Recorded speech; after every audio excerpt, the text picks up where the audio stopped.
আসসালামু আলাইকুম, সবাই কেমন আছেন? মমস কিচেনে আপনাদের স্বাগতম।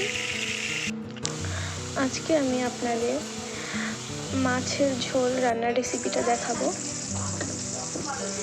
এটা আসলে খুব ইজি একটা রেসিপি, আমরা সবাই এটা পারি। তাও আমি কীভাবে রান্না করি সেটা আপনাদের সাথে শেয়ার করব। আমার বাচ্চা খাবে, সেজন্য আমি অল্প তেল মশলা দিয়ে এটা রান্না করব। আশা করি আপনাদের ভালো লাগবে। প্রথমেই আমি মাছগুলোকে ভালোভাবে ভেজে নিয়েছি লবণ হলুদ মিশিয়ে। তারপরে একটা প্যানে আমি তেল দিয়ে দিচ্ছি, পেঁয়াজ ভেজে নিচ্ছি। ব্রাউন কালার হয়ে গেলে আমি সেখানে আরও কিছু পেঁয়াজ বাটা অ্যাড করব। সাথে আমি কিছু রসুন বাটা এবং অল্প একটু আদা বাটা দিয়ে ভালোভাবে নেড়ে নেব।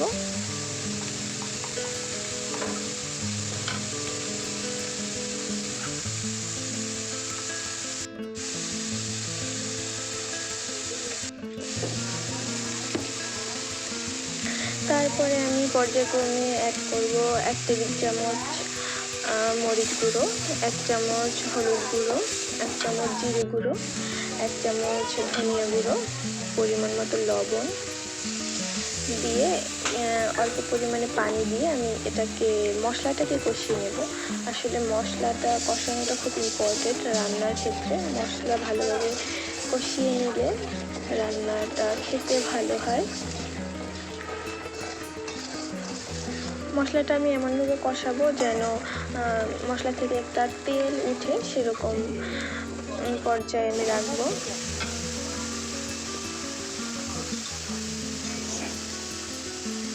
মশলা থেকে দেখতে পাচ্ছেন তেল উঠে এসেছে। এখন আমি পরিমাণ মতো পানি অ্যাড করব মশলায়।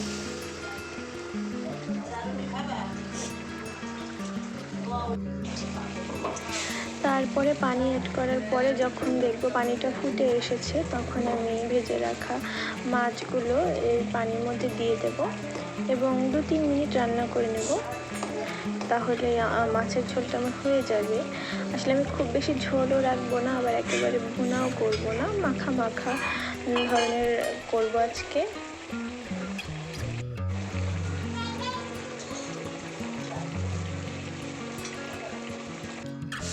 পাশে আমি রান্না করছি কাঁকরোল দিয়ে কাঁঠালের আটি।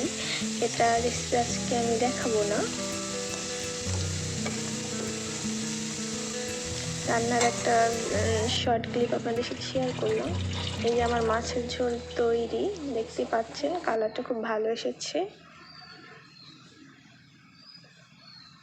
এভাবে রান্না করলে বাচ্চারা খেতে খুব পছন্দ করবে অল্প তেল মশলায়। আজকে এই পর্যন্তই, আল্লাহ হাফেজ।